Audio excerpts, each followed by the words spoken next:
The Man in Line with Andy Wint.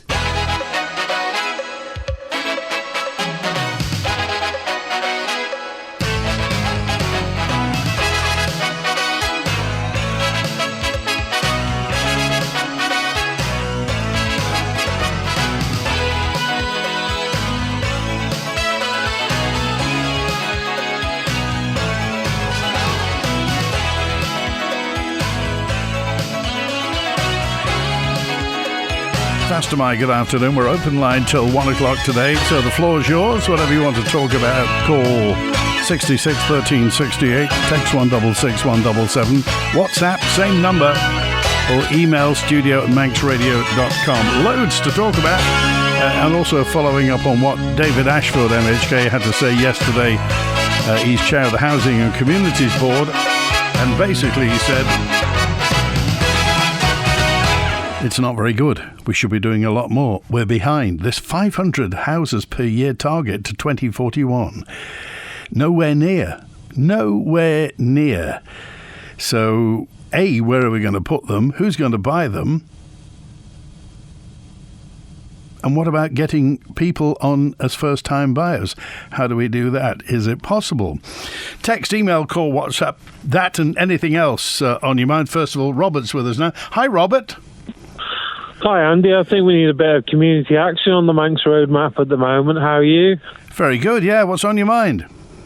Well, I was talking to Mr. Thomas, the old MHK down from near the river there, and I was thinking, food banks are okay, but they only supply you for 6 days. They need to be federated to the smaller towns and villages, as well as credit unions. I believe credit unions have a role to play, and I could help out with that. I could set something up and do something, but no one's talking to each other, so I'm going to be going to the PAG meetings, as Paul Moulton put out a video recently on Isle of Man TV about getting the PAG meetings up and running again, and maybe having a proper forum or something that can engage with that in those instances. When you say the food banks need to be out in the community, aren't there any outside Douglas? No, it's all Douglas-centric. Can I say something? I think I don't want to say the Douglas fatheads or anything like that, because that would be pejorative, but I think in terms of Douglas-centricness, everyone's so concerned about Douglas, and there's nothing going out to likes of Bluff and Derby and a few other places that are out there that need those type of services. They do help out to a certain extent, but they only give it for 6 days, man. 6 days. It's not a long time. So, we need something more, because people don't know that the day is coming with winter and things like that, you see. So they were talking about the fuel allowance being cut over in the UK. I imagine people are going to have a hard time on whatever they're on over in the Isle of Man. I think we need to run with this. I think we need to get things sorted for the community. Okay, well, no, that sounds fine. Whereabouts are you based? I'm down on Peel Road. I'm okay. I'm in Douglas myself, but I'm trying to move out of Douglas to get a better position to last out my days. Really, I'm in the horses for home rest stage at the moment, so I'm just taking it easy. But okay, I want to get things set up for the community. So, what's the process of setting up a credit union? Because there is one at the moment, isn't there? It's a very specific type of company. It runs on the 1910 or 1920 Credit Unions Act, or Cooperatives Act or something like that. It's a very specific type of company that's set up. It could be federated. It could be put out there. People could be able to go down to, say, get a small loan of £50 every Friday, or not every Friday, but on the Friday that they don't have the money to get the fish and chips because they've celebrated the football or something like that. They can do that. They can get it sorted. We can do this. People just talk to me, or talk to people around us and get something going at the PAG meetings, and we go to get it sorted. I think in terms of food banks, there's a lady who's with the NFU, the National Farmers Union. I'm not quite sure what role they'd play, but I think there's a certain amount of finance that could be engaged there. I think we could get things going. I think we can actually get things going. We can actually realise, our potential and see how things are. Okay, all right. We appreciate it, Robert. Keep us informed. All okay. Right, good luck. Good to hear from you. Thanks for being with us today. Some follow-up from yesterday was Mr. Ashford. Is Mr. Ashford concerned with the current administration, in particular the amount we now have in reserve, which is a dangerously low amount, said Big John in Ramsey. And also regarding yesterday, Howard called in about replacing windows in social housing, in public sector housing. Regarding to not replacing windows, when my windows needed to be replaced, I paid for it myself, as I do a lot, as do a lot of other people. Surely the council can't be responsible for every single bit of maintenance. My daughter and her boyfriend have been saving for a first time buy a house for so long now they can just about buy a house outright, but they still can't get a house. They're getting beaten to buying by new residents buying before they get to the Isle of Man, sight unseen, says that WhatsApper. And David's with us now. Hi, David. Hi, Randy. I'll give you send you some photographs today because I can't believe it. I didn't have a blue ribbon. The shelter is now looking.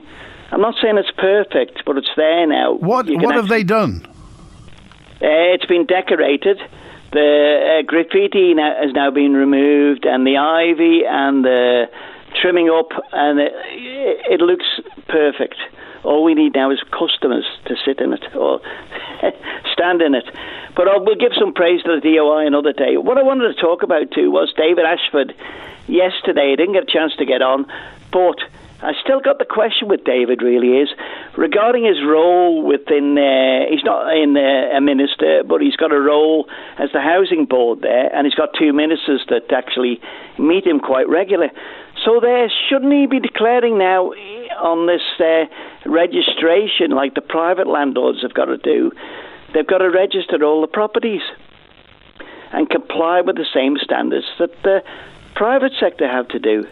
I'm not involved in any private sector development before anybody comes on, but if you have a rule or regulations regarding standards for housing and letting and so forth there, shouldn't you register? And shouldn't government register their own stock? It's not theirs, it belongs to the public as such. Well, that's interesting. So exactly who is the kind of landlord who's sitting at the top of that particular pyramid then for public sector housing? Who do you think it is? He said it was him. He said it yesterday. I listened to later on. I listened to the tape again. He said he was at the top of the tree. He did mention too. He meets with two ministers. One was the DOI minister, and I think it was could have been Hooper. Or I don't think they said them. I think they said DOI and maybe Health Service. Yeah. They meet quite regular. And wouldn't it be nice to find out what is on the agenda? And we've got this housing board, haven't we? That's got the flats or the apartments in the nurses' home in Westmoreland Road there. Who's going to occupy them? Are they going to be let, long-term let? Are they going to be short-term let? What's happening there? Because it was built with taxpayers' money. The taxpayer has a right to know what's going on. He did say, didn't he, that some of them are going to be key workers' accommodation. So what is the criteria for that then? What's the formula for that? Like, I'm not speaking on behalf of this local authority that I'm involved in, but anyway, we have a criteria. If you want to make an application, you fill a form in, and you've got to be here for so long, so forth, blah, blah. There's an actual trail. So if somebody complains, why did he get the house and I didn't? You can come back and say, well, he got it because of this, he got it because of that. You never tell people's names, to tell you the truth. And also, we don't know whether are they going to be rental? Are they going to be purchased? If so, who's going to be the freeholder? Because obviously there has to be somebody with the freehold for that entire property, and how long the lease will be for. Yeah, and I'm sure the Treasury will be signing the freehold on it because it's on government land that we bought. But the other issue I've got too is, and when David talks about this, we have a number of local authorities around the Isle there who would love to progress developments. If the funding was there or there was an inclination that we would get something done, from either planning or Treasury. You know, I have my own thoughts at the minute is Treasury. I just wonder whether we've got money to do these things when this housing board, and you can't even do a data subject access request on them, is to say, why have they got limited funds and it's our money? So could you tell me then, I mean, not in an official capacity, but what's the newest and what's the oldest public sector housing in Onchan? Ridgeway Road, which I was involved in. Is that the newest or the oldest? No, that's the newest. The eldest ones would be, off the top of my head, I think Nursery Avenue. Right. But and it's the same. I was quite shocked when Milado from Annika said that the blown windows, he hadn't got a response. The blown windows, as far as I'm concerned, on the tenancy agreement, it tells you what you can do and what the landlord has to do and what the tenant has to do. Keep the house tidy, garden tidy. Sometimes that's a struggle, but the landlord has to do things as well. But where does all the money come from, Andy? Yeah, exactly. Central government. So tell me then, I want to get back to Onchan. Where's the land in Onchan? Where is the land to build any public sector housing? I believe there is, and it'll probably be not good of me to suggest that. Obviously, I mean, I don't want to. No. The trouble is, Onchan seems hemmed in, doesn't it? Well, yes, but that we've over the years we built houses up at Signpost Corner for first-time buyers. We built a sheltered unit for, I think it's 46 units up there for when people struggle. Sometimes people struggle dramatically because they've got loads of assets in their dwelling. But when they need help from social services say in a little nice letter, realise your assets, and that's your home. Okay. So where do you go? What do? Do you buy a flat or downsize? Or do you rely on the kids to look after you? You know, all this thing needs to be sorted out. It's a big problem for many people, this whole question of, you know, last-time buyers, people who are downsizing. It is, and when people, I was going to say, Andy, when people have put all their money into a home or got a mortgage donkeys years ago and sacrificed, say, holidays, children, or buying a new car or something like that, and then goes one favourite individual of me, Chris Thomas, promised to do something to equalise that, where when you want health care, and he's not done it, not anywhere near it, he talks about it. And I love him to come on and explain why he hasn't done something about it. How is he treating one part of the population one way and treating the other population a different way? Now, the final thing, Annie, before I say, a nice little thing coming out today was I went to see, and you've probably been down there, I hope you have, Heroes on the Water. At Port Sodrick. What a great place that's hidden. But I remember being there as a kid, but I would recommend anybody go down sometime to Port Sodrick and have a skeet and see what they're doing. I went today and met two guys, won't mention their names, really great, come in, have a look around, this is what we've done, this is what we've done. And I said to him, what's all the kayaks for? He said, people from armed services all the way through, police, fire, civil defence, they can come down there, take a board out and paddle at Port Sodrick. What a great thing that government should have done years ago and supported them. I wanted that to happen. That's why I went for a ski today, and I'd recommend anybody to do that. And the final thing is, to the traffic warden that booked 5 people at the hospital today, I thought Mr. Hooper, who was their Minister for the Health Service, said the road wasn't adopted. So how can they book somebody?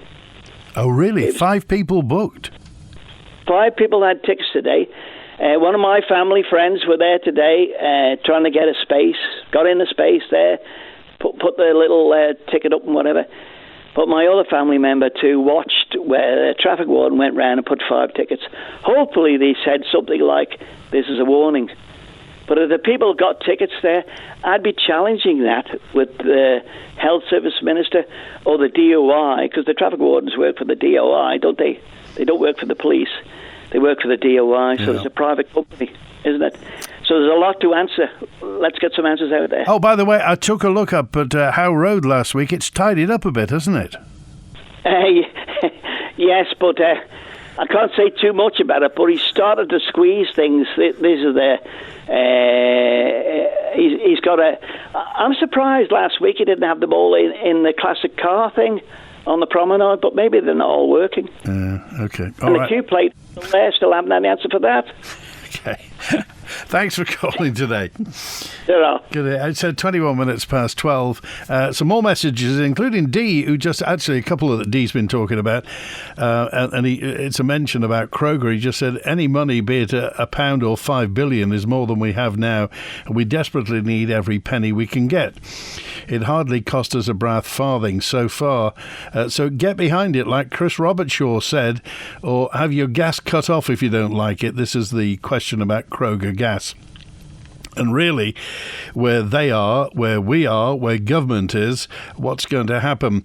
But also, Dee dropped a note in yesterday. What's happening with all the private occupied, not the empty ones, derelict and dilapidated houses, which are a blight on many streets and neighbourhoods? Our commissioners know where they are, but like Garf, who won't even write a letter, they just ask them to clear up rusted old cars and skips load of rubbish dumped in front gardens. What's going to happen with that? And also, Dee just said, stop talking about eels. Well, when everybody else stops talking about eels, I'll stop talking about eels. Does anybody actually eat eels? I'd just love to know. After all this talk about eels, nobody's ever said, I eat eels. So if anybody's catching them, what are they doing with them? I just wonder what you think about the Villa Gaiety wanting your feedback on plans to allow alcohol to be consumed within the theatre auditorium in the Gaiety Theatre. They say they're planning to apply to the licensing court to permanently extend the licensed area to cover all public areas. Of course, you can drink in the bar there. It also wants permission to be able to serve drinks, sweets and snacks from the kiosk by the entrances to the dress circle for people to take back to their seats. Alongside this announcement, the Gaiety started an online survey for customers to give their views. So I just wonder what you think about this. Well, obviously, there are risks, such as spilling the drinks or potential unsocial behaviour. Somebody could get drunk and not find the comedian funny or not find the pantomime funny. So it could be security and bag checks for all sorts of things. So unless it's unless it's a band playing, the bars won't be serving mid-performance. Drinks will only be available before shows and during the intervals. What do you think about it then? The Gaiety Theatre, the Villa Gaiety, wants to permanently extend the licensed area to cover all public areas. Any thoughts? Text, email, call and WhatsApp. And Mark's with us now. Hi, Mark. All right, fella. How you doing? Very well. Good. First of all, I couldn't care less about eels. I think they're horrible-looking things, and I certainly wouldn't eat them. No, they're not pretty, but, I mean, it's bizarre. Apparently, they around the Isle of Man, there are millions of the darn things. It's true. I mean, if you ever go for a walk to the Tower of Refuge, you know, when they can walk right out there, you will see dead ones all over the place. But anyway, that's not what I was ringing up for. David Quirk's just been on with saying about traffic wardens out at Nobles and stuff like that. Yeah. That's totally incorrect. The traffic wardens that Douglas and the DOI employ only work in Douglas, and they don't do Braddon. Douglas Corporation don't do Braddon either.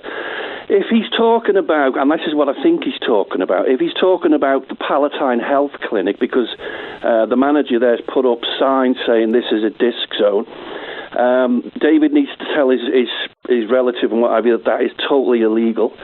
I've been in touch with the police about this. The fellow that put those signs up has no right to do that because it's a private car park, and as you well know, you can't put a disc zone in a private car park. Yeah. So, if David's talking about 5 people, and I have seen this, your man comes out from Palatine and he puts like a yellow-looking sticker on, and basically all it says is, this is a private car park, this is a disc zone, please don't park here again.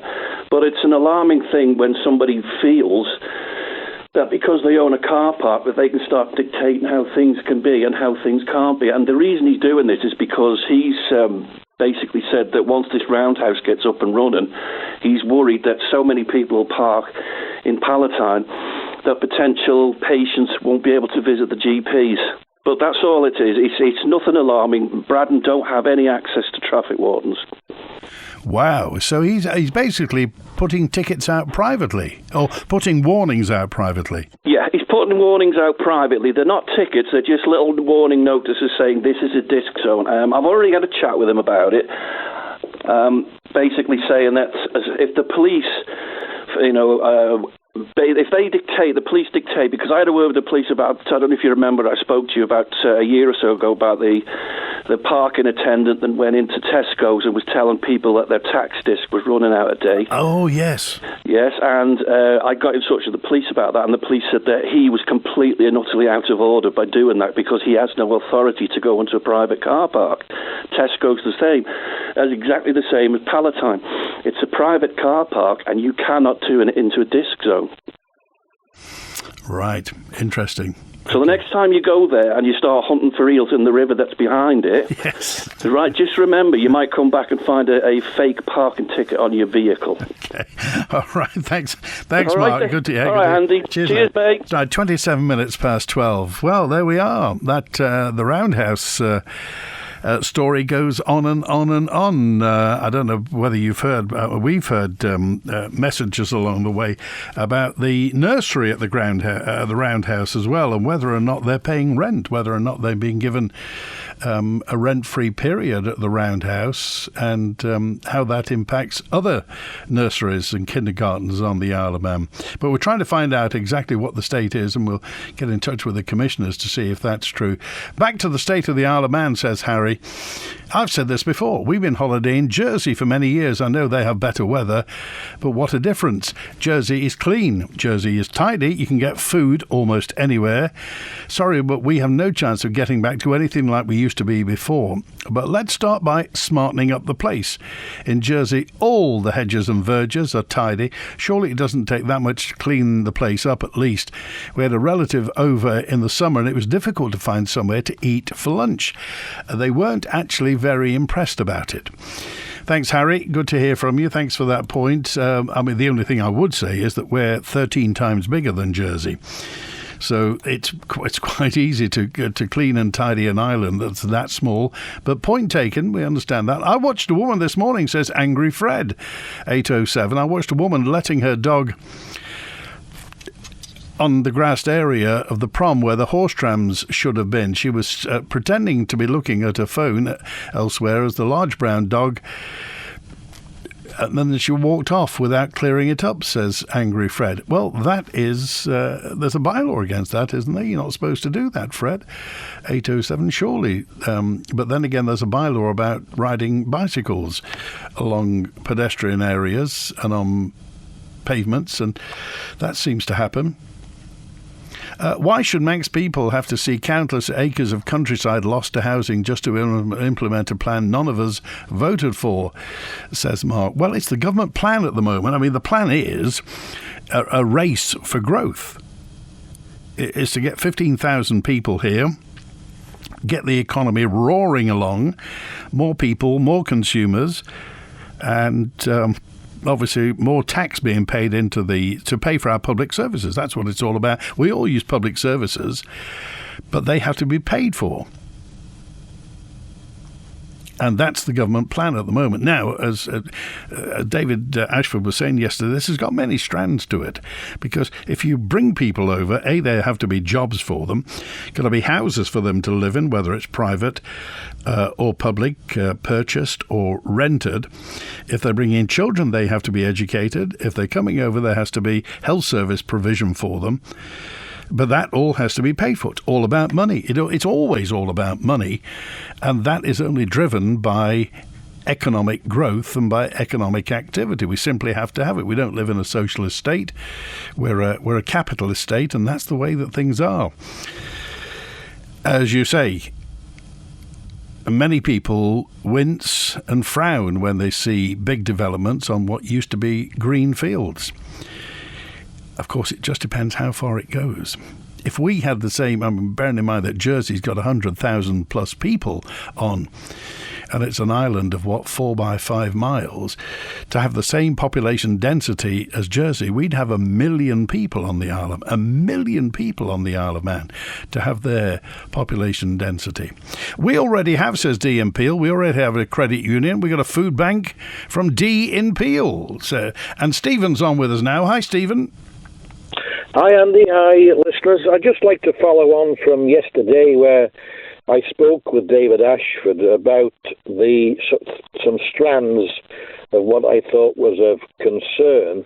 But it was interesting to note that Rob Collister has posted on social media about the need for looking at the overall plan of when a development is applied for, rather than just looking at the development, does it comply with various planning regulations. In other words, town planning, I think it's called, where we look at the effect on schools, doctors, roads, transport, road connectivity, transport connectivity. And I just thought there was a glaring example when your previous caller had spoke about Palatine and the issuing of tickets.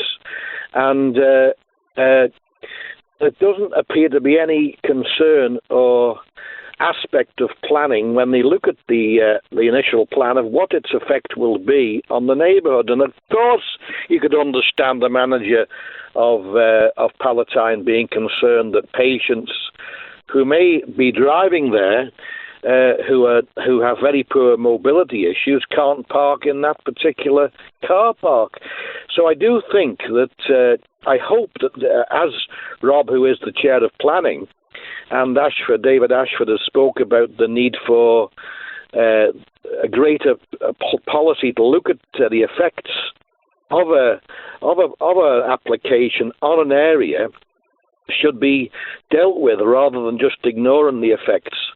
So I do hope this gets legs now, and it's took to Council of Ministers, and possibly we do have some proper changes to planning law and planning applications. So where do you think, I mean, if you could solve it, what would you do, Stephen? Well, I think firstly what I would do is I would make it a condition of a planning application that the applicant, if it's a great big estate, has to look at what the effect of the estate, if it's a large estate, would be on the existing infrastructure.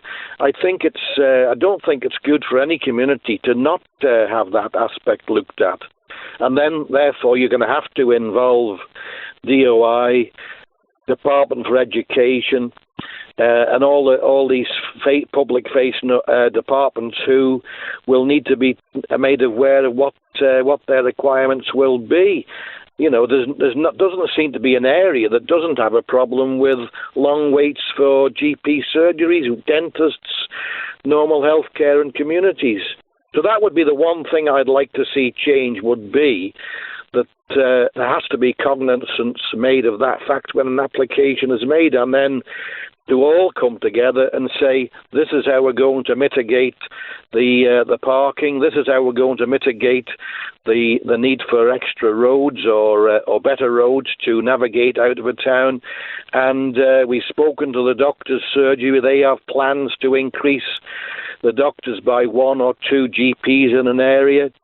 If they can't cope already, I think there's one down south that had to start unloading off all its patients who weren't in the area, as an example. So that's the type of thing I would like to see in planning law. Okay, all right. Appreciate it, Stephen. Thanks for calling. Thank you. Cheers. Now, part of Noble's grounds have adopted roads and a vehicle can be ticketed, says Dewan 715. The promenade, did you see this, by the way? On the promenade in Douglas, that fancy blockwork didn't last long for one of the crossings, the kind of, I can't believe it's not a crossing, the one by Sam Webb's. It's been dug out, causing loads of traffic in the process. They've taken the fancy blockwork out, and Colin says, filled it with tarmac. And not even pretty tarmac. It's not even sort of maroon, that maroon tarmac that they use sometimes. It's black tarmac. Well, that didn't last long, did it? Thank you, Colin. There are traffic wardens at the hospital, says 470. I've seen them. you get the picture, don't you? Do you ever get the feeling, and although they say it will never happen, do you get the feeling that the powers that be would love to charge for parking at the hospital? I mean, it's one of the civilising factors, isn't it, of either being in Nobles Hospital, visiting, or going there for treatment, is that you can park for free. You may have a little drive around, or you may have to nip over to Vagabonds to the Overspill car park, but it's free. And when you're going for a health procedure or seeing somebody who's not well, it's civilised, isn't it? Go anywhere else and you pay. And if you don't pay, you get a wheel clamp on it. Kerry in Southern Ireland is perfect too, says 614. In relation to what? Brian's on now. Hello, Brian. Hello there. Just a quick word about parking tickets. Yeah. And I was in Ramsey on Saturday doing a bit of shopping with the wife, and I've done my shopping. I come back, and lo and behold, there was a parking ticket on my van. So I had a look, and it said I did not display any road tax, and I did not display, when your card, when you'd arrive, you put your time in your card. Yeah. Well, my road tax and my ticket it was in a thing called a quarter light. That's on the side of your van, a little window. Yeah. And my road tax has been there for the last 30 years. And it states in the Highway Code, you must display road tax on a public highway. Yeah. It doesn't state you must have it in your windscreen, top, bottom, middle, or whatever. The reason why I keep it in the quarter light, so the sun doesn't bleach it, so the traffic wardens and the police, whoever, can read it properly. So whereabouts in Ramsey was this, Brian? It was right in the middle of the square. And I took my disc down, and I went down the road just to not, have a word with the traffic warden and explain where my road tax was. In the meantime, I come across a policeman. I've got his badge number, and I had a word with him, and he looked at my road tax in my quarter light, and he said there's nothing in the law saying you cannot have your road tax in your quarter light. It was all up to date. So now I work for the DOI, and now I had to go down to head office and get a load of paperwork and explain that, my quarter light and my ticket was in my van. But surely the traffic warden, when he comes across a motorbike, he must look around that motorcycle to see where the road tax is. Are the front forks, back forks, on the seat? He should be doing that for the cars as well. So, are you going to pay the fine? I'd rather give it, one, no, I'm not going to pay the fine. And two, if I have to pay the fine, I'd rather give it to charity, the hospice or somebody. Because my road tax and my disc is on my van. I've got a video of it. I've got a police officer who witnessed it.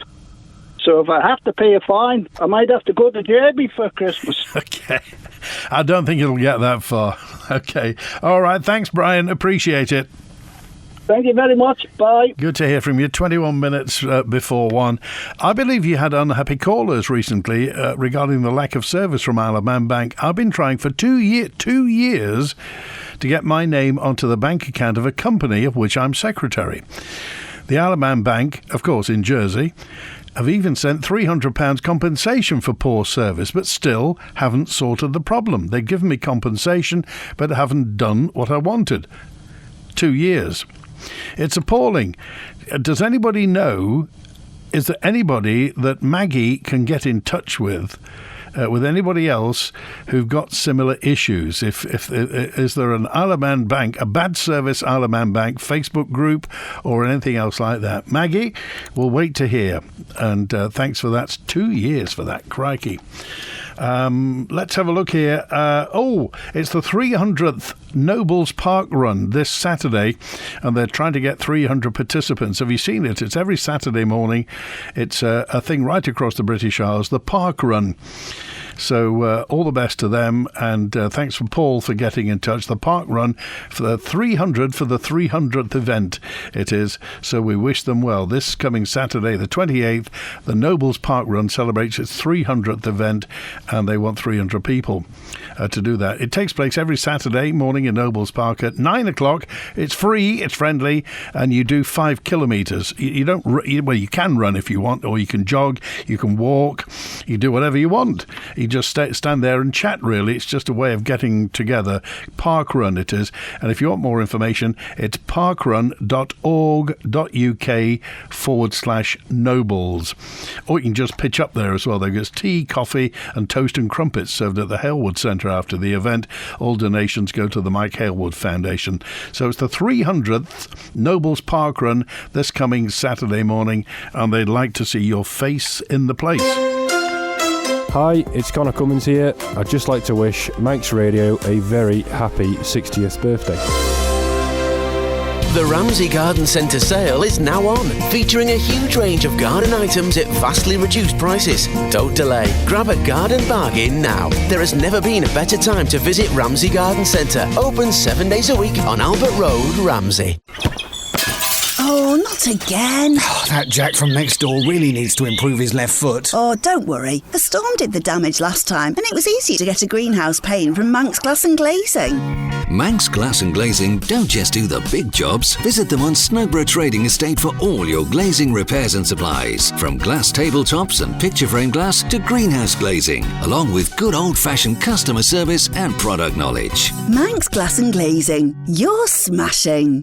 EVF, fueling the island and fueling you. With a great range of fresh foods and everyday essentials at our filling stations. And always great offers too. Ellen Vannin Fuels. I've just called the Guernsey Bank, Skipton International, about our savings. And did you get a helpful robot? No. At Skipton International, you speak to a very helpful, real person. That's refreshing these days. Well, that's why I chose them, for the perfect combination of personal customer service and some of the best savings rates. All by calling 01481 730 730 or visit skiptoninternational.com. Skipton International is licensed to take deposits by the Guernsey Financial Services Commission and is a participant in the Guernsey Banking Deposit Compensation Scheme. Details at dcs.gg. Terms and conditions apply. Coming up, we have another winning weekend here on Manx Radio. And this time, we're giving you the chance to win £200 to spend at 1886 Bar and Cocktail Lounge, courtesy of Tell Skips. All you have to do is listen out for the winning question, which we'll ask on air right across the weekend. And once you've heard it, text your answer to 166 177. So whether you're tackling a major construction project or just doing a bit of home decluttering, Tells is the go-to company for skips for both commercial and domestic use. Make this your winning weekend with Tell Skips and your nation station, Manx Radio. The Man in Line with Andy Wint. Fast am I. It's when the prom was redone, says 807, the DOI lads weren't allowed to work on the job, but all of a sudden the DOI are down there to do the work after it's gone pear-shaped down there. Have you spotted it? The one by Sam Webb's, that crossing has gone... It was all block paving. It looked nice when it was new, but they've now put some tarmac down there because it's not working. Oh dear. I enjoyed the show on housing yesterday with David, but as usual, a lot of aspiration, a lot of coulds and shoulds and what we need to do. But he sounded like a man on the sidelines of what actually gets done. It would have been more realistic and instructive to look at what has been built and where it's been built, just for example, in the last 5 years. And that will give us a truer picture and audit of real decisions on development and any failure to address real housing needs, says Phil. Thank you, Philip. Our government is not fit for purpose, says Dave. Since the UK realised they've been overpaying us VAT, and it was nice enough to reduce it over 4 years, the government here has refused to cut the number of employees. Even the Lisvane report said they were about 30% overstaffed. We now have even more working for government, and we, the self-employed, have to pay for it. Says Dave. Thank you, David. The traffic wardens, I watched the traffic wardens at Nobles this morning, definitely a Douglas traffic warden, because I know him. And it wasn't at Palatine, it was outside the main entrance where there are cones, says Ian.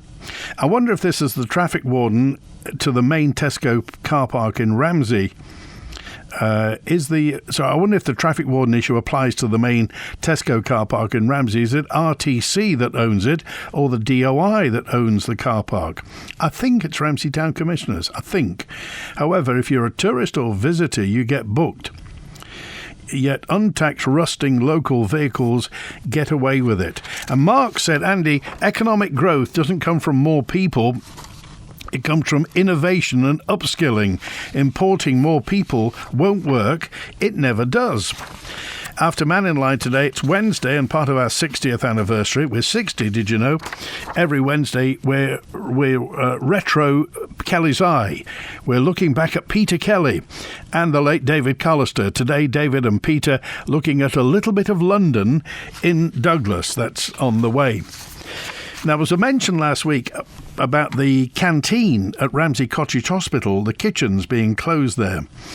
We're trying to get more information on that, and if you're affected by it, then by all means do get in touch. There was a post on social media at the weekend, which Manx Radio was tagged in, suggesting the longest time a patient had stayed at Nobles Hospital was 2 years. It suggested there was no medical reason for this patient staying at Nobles for 2 years, and the long stay was down to the fact that the patient's socioeconomic circumstances meant they had nowhere else to live, so lived at Nobles Hospital for 2 years. Well, we put this to Manx Care, and this is what they had to say. In answer to your question, pre-Manx Care, there were a small number of occasions where patients were unable to be discharged from hospital into long-term care, leading to some very long inpatient stays at Nobles and Ramsey hospitals. Manx Care's routine practice is for ward-based clinical teams alongside the hospital social work team to work with patients and their families to work out an acceptable discharge plan that meets their long-term goals and aspirations once they've been discharged. Are you following this? However, shortly before Manx Care's establishment, the Courts, Tribunal and Local Authority Procedures and Miscellaneous Provisions Act 2020 was passed by Tynwald, which gives Manx Care the ability to charge an occupation fee, which is a daily charge to cover the costs of the person's continued stay in hospital. However, to date, we haven't exercised this provision. Now, if there's anything you know about this, we'd appreciate, obviously everything's going to remain very confidential, but it would be interesting to know if there are people staying for a long time in hospital purely because there's nowhere for them to go. And this kind of also leaches into what we were talking about yesterday with David Ashford. Accommodation, housing, and our communities. Have we got enough accommodation for the people that are here? And if more people are coming, where are they going to live?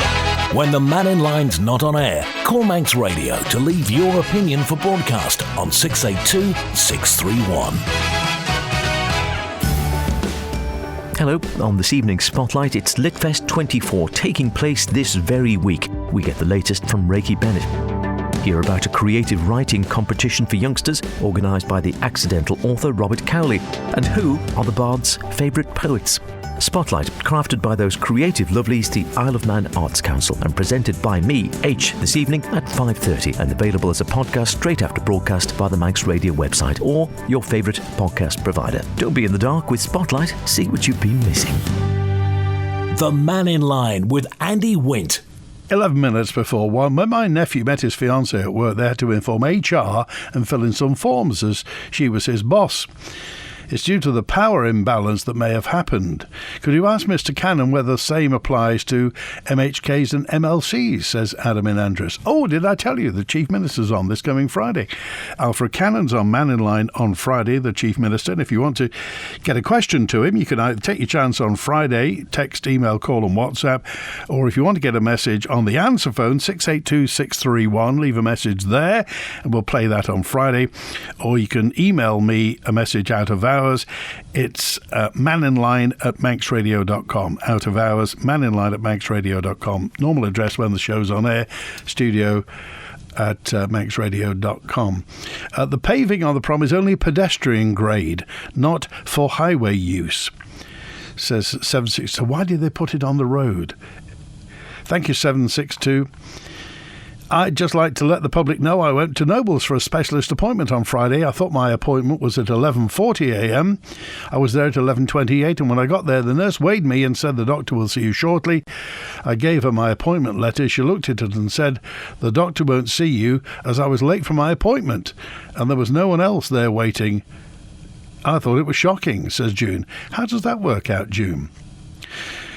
Apparently they're staying at hospitals. It's cheaper than putting the heating on or nowhere else to live, says Ed and Kevin.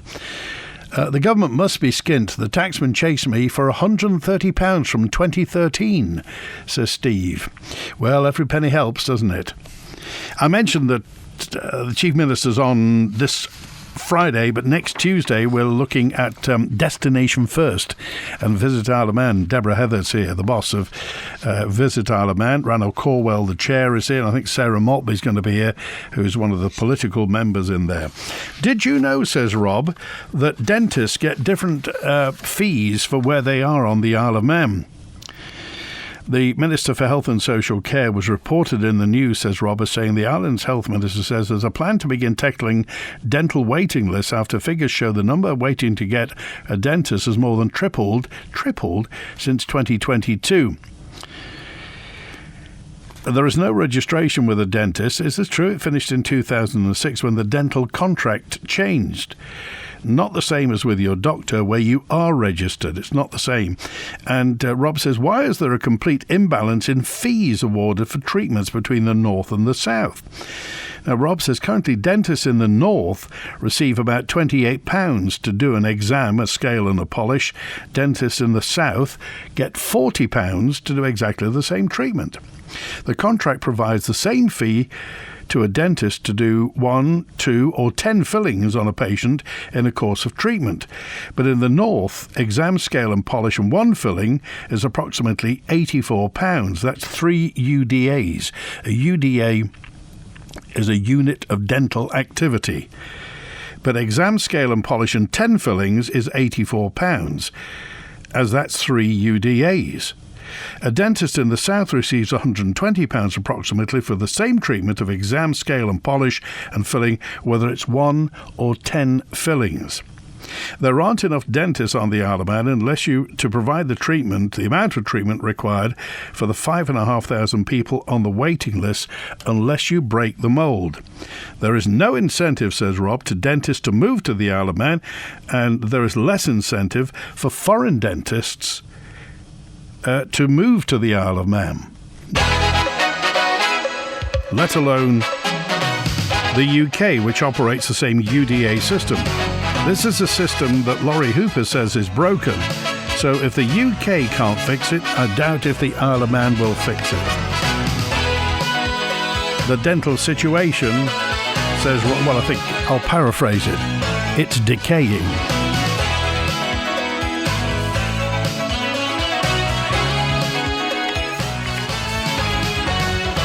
Thank you, Victoria. Good to hear from you. And, noting Tony's call last week, wasn't the Chief Minister going to sort out HR following the Rosalind Ranson fallout? There are some buses that have been cancelled today. And Craig Niche and the bus... Oh, well. Oh, we've got an open line tomorrow, Thursday then, and the Chief Minister on Friday. Thanks to Chris Quirk on the phones. WINT. 60 years serving you as the nation station. This is Manx Radio. Kelly's Eye, brought to you by Ellis Brown Architects. Peter, what's Kelly's Eye looking at today? Today, David, I'm looking, I suppose, as a little bit of London. A little bit of London? A little bit of London? A little bit... I spot the name Kensington. Yep. Is that a little bit of London? Well, that's part of a little bit of London. It's a new building, almost complete. The scaffold is still up, but it's on the way down. A large building, 36 luxury apartments with exceptional specifications. It's called Kensington Place, and it's the bottom of Belgravia Road, so you couldn't get much more London than that. And in fact, its real address is Imperial Terrace, Onken. Right. So it's Kensington Place, Imperial Terrace, Onken. The original buildings that were here, if there were buildings, what were they? Well, they were guest houses or hotels, boarding houses. It was called Imperial Terrace. I think we did it just before it disappeared. There were 6 of them, although they only numbered up to 5, because number 6 actually became 1 Belgravia Road. And this was the start of Royal Avenue West, all of which, although somewhat smaller than those, took in guests. So Onken had a fair proportion of visitors right up to the 50s and partially into the 60s when a lot of them were turned into flats and flatlets. Well, now, of course, the thing is buy up a whole terrace, pull it down and build brand new apartments, presumably to see us through the next 100 years. The new one, though, has got some rather attractive decorative features architecturally, hasn't it? Yes, it's tried to be a bit Victorian. They put drip moulds over the windows, and then the main entrance and the entrance to the smaller block round the corner have got fiberglass domes over them. It's Belgravia, it's London indeed. But you see, fortunately, it's a standalone block. So it's a bit different to this other one, which was on the end of a terrace, and therefore you need to respect the terrace that you're on. Here, because it's standalone, it can create its own statement, which it does. Many of the most iconic buildings around the island have been designed by Ellis Brown Architects. Keep up with Ellis Brown today on Facebook or via ellisbrown.im. Part of island life for 60 years. This is your Manx Radio.